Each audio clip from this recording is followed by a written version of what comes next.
Abra sua Bíblia no Evangelho segundo Lucas, no capítulo 8, a partir do verso 22.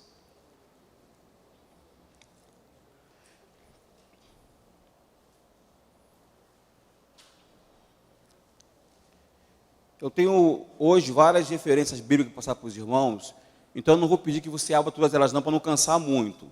Então eu vou só fazer a menção do texto bíblico, eu vou ler, e você pode anotar e encarar você com mais calma, ler com tranquilidade, para não ficar muito cansativo. Mas o primeiro texto, que é o texto base para nós hoje, diz o seguinte, a partir de Lucas 8, a partir do verso 22. Certo dia, o Senhor Jesus disse aos seus discípulos: vamos para o outro lado do lago. Eles entraram num barco e partiram. Enquanto navegaram, ele adormeceu.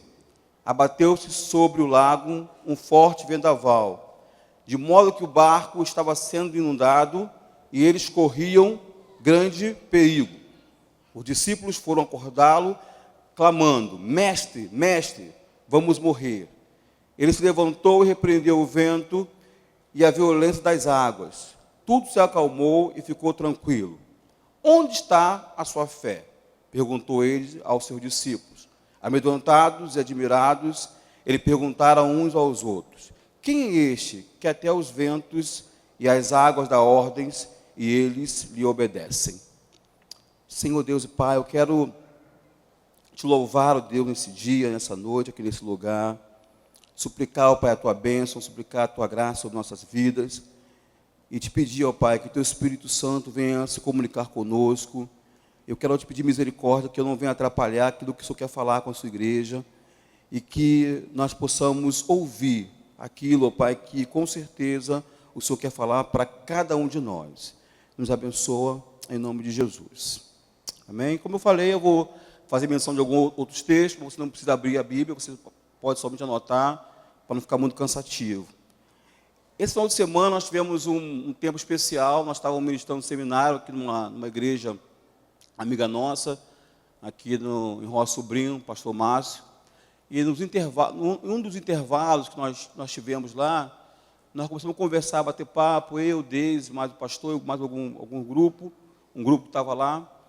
A gente estava falando um pouco sobre essas questões temáticas que estão se levantando nesses últimos dias, né, essas brigas que nós temos visto aí nas redes sociais, essas brigas que não vão levar a nada. E ele falou muito lá sobre a questão da intolerância religiosa, né, do que tá acontecendo, né. E nós estamos vivendo num tempo, quando fala de religião, na qual os debates eles não levam a quase lugar nenhum, somente motivos de briga. Isso é uma coisa que é preocupante no nosso meio. E nós, ali conversando, o pastor comentou assim: Cláudio, nós estamos... a igreja hoje não está sabendo como lidar com esses novos tempos de questionamentos, da informação que ela é muito, muito rápida. De repente alguém posta alguma coisa aí na rede social, porque aquilo vira um burburinho danado, se espalha pelo país inteiro, todo mundo comentando, todo mundo debatendo, né? E por falar em religião, né, que era o tema que nós estávamos lá conversando, a gente observa que muito tem se estudado sobre as religiões do nosso país, e agora muito mais, né?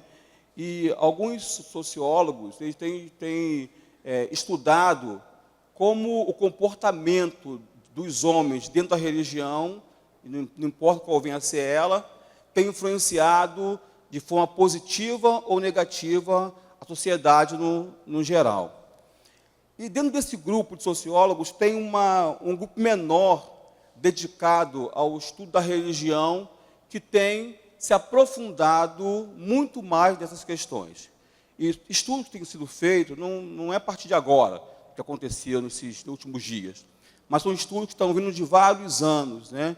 Tem estudado, pesquisado, perguntado, e esse grupo, eles identificaram alguns fenômenos religiosos que têm acontecido aqui no nosso país, né? E um deles, eles deram o nome de pluralismo religioso, de plural, né? Várias religiões. E baseado nessa teoria, eles falam o seguinte, e eu creio nisso também, né? Que cada indivíduo, ele é livre para escolher a religião que queira seguir. É livre para isso. E todos têm que respeitar. Não pode ser motivo de chacota, de agressão e um tipo de prática religiosa. Nós temos que, a gente concordando ou não com o que eles pensam, não nos dá o direito de agredi-los. Isso aí é um direito de lei, né? Muito mais do que fé, de lei sobre isso aí. Depois disso, seguindo essa linha do plural da religião, né, de várias religiões, foi detectado um outro fenômeno, que é o trânsito religioso. O trânsito religioso, ele fala que o indivíduo, ele não se apega a uma religião apenas. No trânsito religioso, o indivíduo ele pode transitar por várias religiões, em vários momentos, buscando satisfazer a sua demanda pessoal. Então, vai em várias religiões, né? E quem está nesse grupo aqui, ele acredita que qualquer religião leva a um Deus. Isso que ele crê. Então, a gente tem, por exemplo, vamos trazer aqui um exemplo aqui da senhora X. A senhora X mora em um certo município, e ela é uma pessoa dona de casa, tem seus filhos, e ela tem uma vida religiosa muito interessante. Por exemplo, ela nas segundas-feiras, ela vai na igreja, na missa, que tem rezas para pessoas que estão endividadas. Então, na segunda-feira, ela tem o compromisso de estar ali. Nas quartas-feiras, pela manhã, como ela é uma pessoa muito religiosa, ela em sua casa, ela atende algumas pessoas, ali ela faz benzimentos. Nas sextas-feiras, ela vai para o centro espírita. E quando chega no domingo, ela vai frequentar um culto evangélico, porque ela gosta de uma boa música, e ela parte do ditado que diz que quem canta, seus males espanta. Então ela quer ir no culto evangélico. Nas terças, nas quintas e no sábado, como ninguém é de ferro, ela faz meditação transcendental. Então ela tem uma vida religiosa muito intensa, né, durante a semana. Um outro fenômeno que foi identificado foi o que chamou-se de trânsito religioso evangélico, que é esse aí que nos atinge um pouco, né? A gente sabe que a população evangélica ela cresceu muito, e com o crescimento foram surgindo várias igrejas, várias denominações. Isso é ruim? Não, isso é bom. Aliás, seria bom se todas elas tivessem como base a pregação do Evangelho que leva o homem à mudança de vida e ao encontro real com Deus. Mas a gente sabe muito bem que nem todo mundo prega isso. Nem todo mundo pensa assim. Então, nesse trânsito religioso, evangélico, eu também transito entre várias igrejas, de acordo com a minha demanda no momento. Se a minha demanda for finanças, se for num período que é muito ruim de finanças, eu vou assistir os cultos na igreja X, porque lá prega-se sobre finanças. Se eu sou com algum tipo de perseguição espiritual ou com alguma enfermidade, eu irei frequentar os cultos na igreja X que fala sobre isso. Se eu preciso de uma cura da alma, né, eu vou para os cultos na igreja que são especialistas em cura emocional. E por aí vai. Se eu gosto muito de oração, eu vou estar naquela igreja que gosta de orar 24 horas por dia. Então eu vou ficar sem criar raiz em lugar algum, e vou estar indo de canto em canto, de acordo com a minha necessidade imediata. Eu vou virar o evangélico não praticante. Eu só estou ali, eu não quero me envolver com nada, eu só vou às reuniões que eu achar que são importantes, eu não tenho compromisso com ninguém, eu não faço amizade com ninguém, eu não crio vínculo com ninguém, e eu não faço aliança com ninguém. Um outro fenômeno, que é o quarto, é o colapso da fé. Tudo isso foi identificado por essa turminha que pesquisou isso aí. Não foi eu, não. Eles pesquisaram isso. É o colapso da fé. No qual hoje as pessoas consomem elas compram fé, como se fosse ao mercado e lá buscasse um produto. Hoje, tem-se mais confiança em homens, mais confiança em objetos e menos confiança no próprio Deus. Eu confio mais em homens e mais em objetos do que eu confio em Deus. A verdade, amados, que eu quero falar hoje um pouco sobre fé, e para eu falar sobre fé é difícil, que eu também titubei de vez em quando em relação a isso, mas a verdade é que muitos de nós já perderam a sua identidade de fé.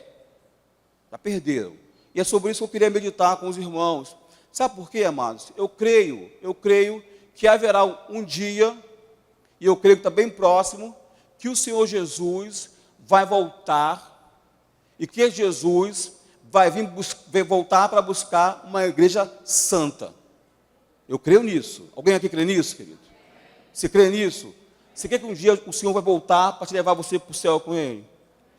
E a palavra do Senhor, Ele nos fala que um dos sinais da vinda do Senhor Jesus é a falta de fé na terra. Então eu creio, pelo que estou vendo por aí, é que cada vez mais próximo está a volta de Jesus. E eu pretendo, e eu quero subir com Ele. Eu quero morar no céu com o Senhor. No Evangelho de Lucas, no capítulo 17, lá para o verso 22 em diante, o Senhor Jesus ele vem trazendo ensinamentos para os seus discípulos sobre como seria a vinda do reino de Deus. E para ilustrar isso, ele começa a falar, já no capítulo 18, sobre a parábola da viúva persistente. A mulher, ela por se sentir injustiçada, ela vai até o juiz, um juiz que não temia Deus, e ela vai insistindo com ele, vai pedindo para ele defender a causa dela, e ele fala que não. Diversas vezes o juiz, ele recusa atender aquela mulher, mas por fim, pela insistência dela, ele fala o seguinte, eu vou lhe fazer justiça para que você não venha me importunar mais. E o texto continua. Quando chega lá ainda no capítulo 18, no verso 6 e 8, o Senhor fala o seguinte, ele pega o exemplo da mulher e fala o seguinte, ouça o que diz o juiz injusto. Acaso Deus não fará justiça aos seus escolhidos que clamam a Ele dia e noite? Continuará fazendo esperar? Eu lhes digo, Ele lhes fará justiça rápido, depressa. O texto continua falando o seguinte, contudo, quando o Filho do Homem vier à terra, encontrará fé? Está próximo à vinda do Senhor. Mas será que ele vai encontrar fé no meio do seu povo? Jesus aqui, numa parábola, ele deixa bem claro, bem evidente, que uma das características da sua volta, da sua vinda, seria a falta de fé. E ele espera encontrar fé em nós. Ele espera isso. Encontrar fé no seu povo, a fé que ele nos ensinou e a fé que ele espera que nós aprendemos a cada dia. Na primeira carta do apóstolo Paulo a Timóteo, capítulo 4, verso 1, o texto fala o seguinte, o Espírito diz claramente que nos últimos tempos alguns abandonarão a fé e seguirão espíritos enganadores e doutrinas de demônios nos últimos dias. Pensa um pouquinho aí, quantas pessoas você conhece que já estiveram na igreja, já cantaram, já foram líderes, já pregaram e que hoje se afastaram do Senhor. E que hoje, infelizmente, alguns estão seguindo a espíritos enganadores, sendo guiados por espíritos malignos, porque perdeu a fé. A segunda coisa que nós devemos observar quando a gente fala sobre fé é, na verdade, uma pergunta. Uma pergunta. Qual é a medida que nós devemos ter de fé? Uma fé pequena? Uma fé média? uma fé grande, qual é a medida que nós temos que ter?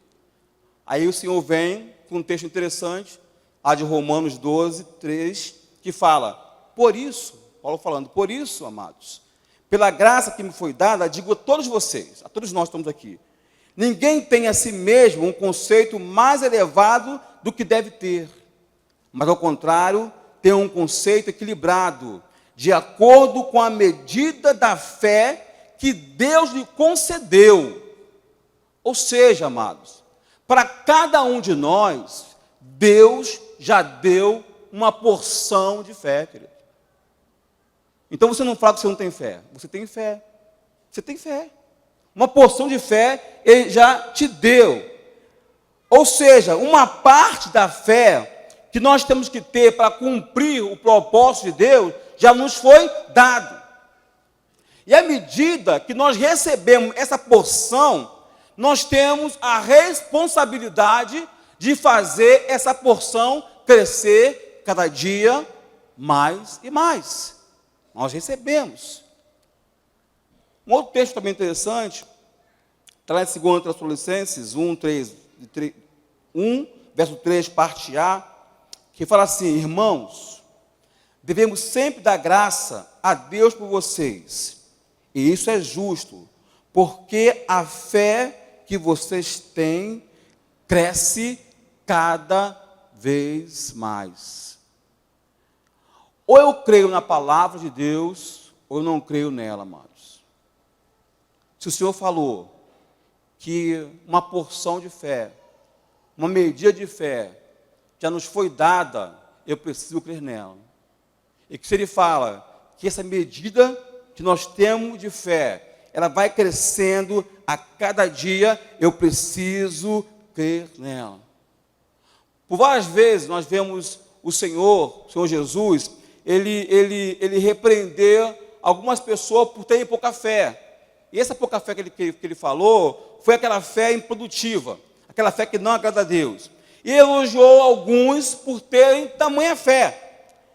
E muitas vezes nós levamos uma vida sem pecado, uma vida sem fazer coisa errada, uma vida vindo domingo após domingo para a igreja, mas uma vida sem fé no Senhor. E a Bíblia fala que sem fé é impossível agradar a Deus. Você precisa aprender que uma medida de fé já foi te dada. E agora você tem a responsabilidade de fazer essa medida crescer cada vez mais. E isso vai agradar a Deus, vai agradar ao Senhor. E o meio que nós temos de ativar, de impulsionar a fé que já está em nós, é ouvindo a palavra de Deus, igual diz Romanos 10, 17. A fé vem pelo ouvir e ouvir a palavra de Deus. Quantos domingos nós estamos ouvindo a palavra de Deus sendo ministrada aqui nesse lugar? Quantas quartas-feiras nós temos ouvido a palavra de Deus sendo ministrada? Quantas reuniões de células nós temos ouvido a palavra de Deus sendo ministrada? E nós precisamos pegar essa palavra que nós estamos ouvindo e lançar no nosso coração para que a nossa fé venha aumentar cada vez mais.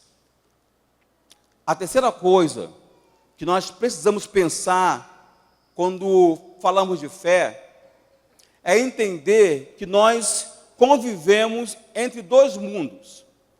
Convivemos entre dois reinos. O reino natural e o reino espiritual.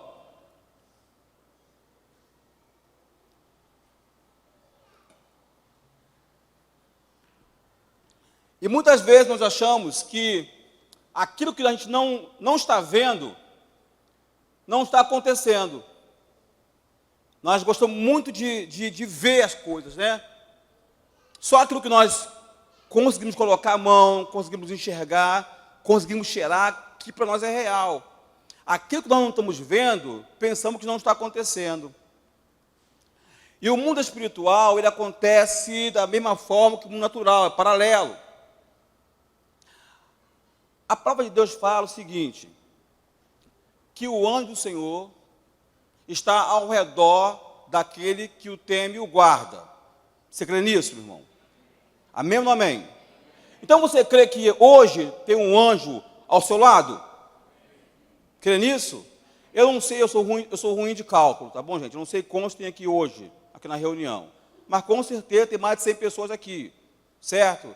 Então, se eu creio que ao meu lado há um anjo me guardando, então aqui eu tenho no mínimo 100 anjos. Sim ou não? Eu acho que no meu caso eu preciso de mais de um, tá, gente? Eu preciso mais de um anjo. Então, só que já tem 2 me guardando. E talvez você precise até de mais do que eu, mais de 2. Então, estamos cercados de anjos. Você está vendo algum anjo?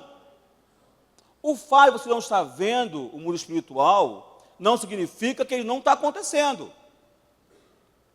A Bíblia diz que os demônios, ele anda ao nosso derredor, tentando nos estragar, nos atingir. Sim ou não? Por que não consegue fazer isso? Por quê? Porque os anjos estão te guardando. Você está vendo algum anjo? Você está vendo algum demônio? Então a Bíblia é mentirosa. Querido, o fato de você não estar vendo não significa que eles não existem. O mundo espiritual, ele existe. Ele acontece. Quando você vai para o teu trabalho, eu tenho certeza que tem um anjo te guardando. A não ser que você peça ao anjo para tirar umas férias, ou para almoçar, tomar um cafezinho. Se é que você me entende, né? Se é que você me entende. Mas o mundo, e nós convivemos nesses dois mundos. Viver na fé é entender esses 2 mundos acontecendo. É entender essas 2 realidades. Mesmo as circunstâncias aqui, parecendo que está ruim, eu creio que no mundo espiritual, tudo está se resolvendo em Deus. E eu preciso disso, né? A Bíblia nos conta uma história linda, né? Lá em Reis, lá em 2 Reis, capítulo 6, fala que o rei da Síria, ele entra numa guerra, decide levantar uma guerra contra o povo de Israel. E tenta prender Eliseu. E para isso, esse rei, ele manda uma tropa imensa, com carros, cavalos e homens de guerra. Aí olha o que o texto fala, no verso 15, fala o seguinte: o servo do homem de Deus, né, levantou-se bem cedo pela manhã, e quando saía, viu que uma tropa com cavalos e carros de guerra havia cercado a cidade. Então ele exclamou: meu senhor, o que faremos? Entrou no desespero total, né? Desespero. O texto fala o seguinte, verso 16: o profeta respondeu: não tenha medo, aqueles que estão conosco não são mais numerosos do que eles. E Eliseu orou: Senhor, abre os olhos dele, para que o veja. Então o Senhor abriu os olhos do rapaz, que olhou e viu as colinas cheias de cavalos e carros de fogo ao redor de Eliseu. Amados, nesse texto aqui, nesse momento aqui, o mundo natural, o reino natural, estava mandando uma mensagem. Olha só, querido. A mensagem era a seguinte: perdeu, rapaz. Deu ruim para vocês. Não tem mais jeito. O que você tentar fazer agora, você não vai conseguir, que seu inimigo é bem maior que você. Você não vai conseguir. Só que o reino espiritual está mandando uma outra mensagem. Uma mensagem maior, bem mais forte, né? Dizia o seguinte, fique tranquilo, você está guardado. Fique tranquilo, você está protegido. Fique tranquilo, porque o mal que você pensa que vai te acontecer, não acontecerá, porque eu estou contigo, e eu estou te guardando, e eu estou te protegendo. O mundo natural, geralmente, nos traz mensagem de derrota. Mas no espiritual, ele nos traz mensagem de vitória, mas de vitória em Deus. A fé é uma ponte que vai nos ligar do mundo natural ao mundo espiritual. A fazer um elo. É como se você fosse, como se estivesse no mundo natural, você pela fé pegasse aquela ponte e fosse no mundo espiritual e já pegasse a sua vitória, pegasse aquilo que Deus já guardou para você, amados. E eu creio, querido, que por mais que seja a adversidade que você está vivendo agora, eu tenho certeza, se você crer em Deus, o Senhor já está preparando algo de bom para você. Basta você crer. Mas para aí você precisa o quê? É cultivar a sua fé. Você precisa não mirar a sua visão só naquilo que você consegue ver, mas voltar os seus olhos para o Senhor, para o Deus do impossível para nós, né? Que para Ele tudo é possível. Irmãos, eu no começo da mensagem eu estava um pouco apreensivo. Eu até comentei com o pastor Daías, também com o pastor Outros, porque falar de fé é um pouco difícil. E cá entre nós, eu não sou o cara de fé. Tem aquela fé lá em cima. E a mensagem ela surgiu disso. A mensagem ela surgiu de um questionamento meu. Porque eu comecei no estudo da palavra, eu comecei a ver alguns homens que se moveram numa fé tremenda, e eu pensei, meu Deus, eu nunca vou chegar a isso. Eu nunca serei igual esse cara aqui. Vários homens. E eu pensei, Senhor, mas logo eu, que tem dias que eu acordo, e sou eu, Cláudio, tá? Você não é assim não, sou eu, Cláudio, que um dia eu acordo com uma fé, vai tudo dar certo, vai se resolver. No dia seguinte eu acordo e não tem jeito não. Um dia eu acordo e falo assim, Senhor, está tudo em suas mãos, minha casa, minha família, minhas finanças. Senhor, não vou mais me preocupar, está tudo em suas mãos. No dia seguinte eu levanto, sabe uma coisa? Eu vou resolver isso com as minhas próprias mãos. E sou eu, não você. Daí vem esse meu questionamento. Aí o nosso Deus, né, ele vem, né? Preciso te ensinar alguma coisa, né? Você precisa aprender alguma coisa. Eu estou aprendendo com o Senhor, né? E Ele, no seu amor infinito, na sua misericórdia, Ele me mostrou o seguinte, que o duvidar e o vacilar na fé não são privilégios somente meus, não. Vários homens que nós temos como exemplos bíblicos de fé, também vacilaram na sua fé em algum momento. Ele me fez olhar lá para João Batista, né? Linda a história daquele homem, né? Ele nasceu de uma forma de milagres, pois a sua mãe não podia ter filhos. Já no seu nascimento, as mãos do Senhor estavam sobre ele. Os que estavam ali presentes viu o amor de Deus para com ele. Ele foi chamado como profeta do Altíssimo. Ele viveu uma vida separada em Deus no deserto, separou para o Senhor. Chega um tempo que João Batista ele começa a pregar o arrependimento, a pregar a vinda do Senhor, a preparar o caminho, né, do ministério de Jesus. O próprio Jesus foi batizado por ele viu todo aquele mover ali do Espírito Santo.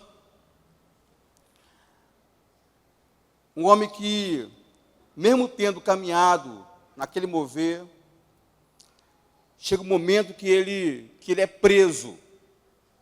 Ele vai preso, e ele entra em uma dúvida. Pairou nele uma dúvida. Ele manda alguns dos seus discípulos e até Jesus com a seguinte pergunta: és tu mesmo aquele que haveria de vir, ou temos que esperar outro? Também duvidou. também duvidou. O questionamento, a incerteza, ela vem, amados. Ela vem sobre nossas vidas, sobre qualquer homem. Lá em Atos, no capítulo 12, Herodes, ele começa uma perseguição à igreja. Se levanta contra a igreja. Ele pega um dos discípulos, Tiago, ele mata a espada. E algumas pessoas, alguns judeus, viram aquilo, gostaram daquilo, então ele foi, se inspirou mais e mais, começou e manda a prender Pedro, colocar Pedro na cadeia. Vendo isso, o povo, os amigos de Pedro, se reuniram na casa de um dos fiéis e começaram a orar, a clamar ao Senhor, buscar o Senhor. Senhor, faça um milagre, Senhor, resolva essa questão, Senhor, resolva isso. E Deus, enquanto aquele povo estava ali clamando, orando, suplicando por misericórdia, o Senhor vai lá na cadeia, lá na prisão, e de uma forma também de milagre, ele solta aquele homem, solta Pedro. E Pedro vai para onde? Para onde está todo mundo reunido lá orando, e bate na porta. Aí vem uma das pessoas que estão pregando, lá orando, confiando, Senhor, faça um milagre, para e vem abrir a porta e vê que é Pedro chegando. Fecha a porta assustado, aí volta, pessoal, é Pedro que chegou aí. Alguém fala, não é ele, não é um fantasma. Amado, eles estavam orando por um milagre. Aí me chega o milagre e eles acham que é um fantasma. Somos iguais, não somos? Eu sou igual, gente. Mesmo material, pastor. Isso aí, mesmo material. Nós somos iguais, amados. Mas nós precisamos confiar em Deus. Quando vier a dúvida em você, quando vier o desespero, busque na palavra de Deus.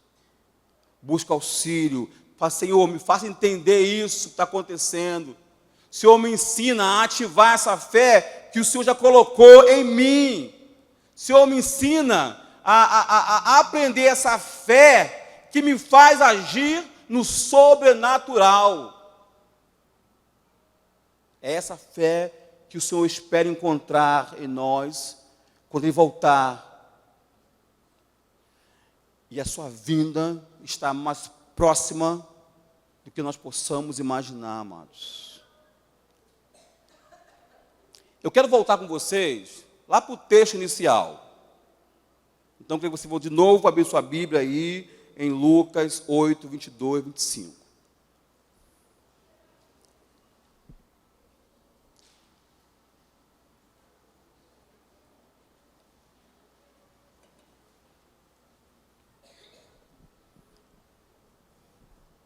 No texto, uma pergunta que o Senhor faz é: onde está a sua fé? E o tema da mensagem de hoje, nós estamos pregando hoje, é: aonde está a nossa fé? Porque eu estou nesse barco aqui também com vocês. Nós estamos aqui juntinhos aqui, não estamos distantes. Jesus, ele chama os seus discípulos, ele convida os discípulos para entrarem no barco e atravessarem para o outro lado da margem. Venha comigo. E eles prontamente obedeceram, obedientes ao Senhor. Aliás, não tinha por que não obedecer, gente. Quem estava chamando era o próprio Deus, era Jesus. E a princípio, entrar num barco com Jesus é sinônimo de tranquilidade, né? De calmaria, a princípio. Alguns talvez, ali ao entrar no barco, pensaram o seguinte: no decorrer da viagem, com certeza, Jesus vai fazer um milagre qualquer para que fiquemos maravilhados, extasiados, até atravessarmos, né? E se a viagem for um pouco mais longa, com certeza, Jesus virá com uma de suas histórias em forma de parábolas, iremos aprender mais alguma coisa. Então, a princípio, a viagem seria tranquila. Mas, ao contrário do que eles podiam pensar, imaginar, Jesus não começou a pregar, não fez nenhum milagre, Jesus começou a descansar, porque ele estava como homem, estava cansado. Pregações, estava cansado. Aí ele vai, tira um cochilo, ele adormece. Ainda assim, não haveria problema, porque o que acontecesse era somente: Jesus, acorda, me socorre rapidinho aqui. E ninguém se preocupou com isso. De repente, começa o mar a ficar o quê? Revolto. Começa a vir uma tempestade, as ondas começam a dar naquele barco, arremessar o barco para cá, arremessar o barco para lá. Começa ali o risco do naufrágio. E Jesus, o que fazia? Continuava dormindo, descansando tranquilamente, né? A tranquilidade, a calmaria, de repente, transformou-se em incerteza, transformou-se em medo, transformou em desespero, né? E assim acontece, né? De repente, alguma coisa acontece, que você está tão bem hoje de manhã, agora esse desespero agora à tarde. Interessante saber que, mesmo com tudo aquilo acontecendo, Jesus estava no barco ainda, amados. Jesus, ele continua com você, amados. Jesus, ele continua contigo. Independente da sua insegurança, independente do seu medo, ele continua contigo. Ele quer continuar no seu barco, da sua vida emocional, do seu casamento, do seu trabalho, quer continuar nesse barco. Aí no verso 24 do texto, você vê os homens gritar: mestre, mestre, vamos morrer. Em algumas versões está assim, ó: não te importa que pereçamos. Quantas vezes eu perguntei isso para Deus: Senhor, por que isso não se importa comigo? Senhor, você não está vendo? É quase assim: Senhor, tu é cego. Você não está vendo o que está acontecendo comigo? Não precisa responder, não, para você mesmo, né? Será que tem mais alguém aqui igual a mim? Eu sou o único, eu sou o ET aqui do espaço aqui. Olha para mim, Senhor. Já olhou para um montão de gente, meu barco está afundando. Amados, muitas vezes nós experimentamos o silêncio de Deus. Dá a impressão que Deus não está agindo. Dá a impressão que Ele não está fazendo nada. Mas pela fé eu creio que, independente da situação que eu estou vivendo, Ele continua ao meu lado. Ele continua no barco comigo. Mesmo que algumas manhãs eu vou acordar com medo, inseguro, mesmo assim eu creio que Ele vai estar comigo. Porque o Senhor, Ele se importa com os seus filhos. O Senhor, Ele se importa contigo. Você é filho de Deus. É por você que Ele morreu na cruz. E é por você que Ele vai voltar um dia. É por nós. No verso 25, Ele fala: onde está a sua fé? Aonde está a nossa fé, amados? Em quem nós temos confiado? Em forças humanas? Ou temos confiado no Deus Altíssimo? A fé é um dom de Deus, que Ele já colocou uma porção em cada um de nós. Cabe a nós agora cultivarmos essa fé. Amém? Vamos ficar em pé, amados.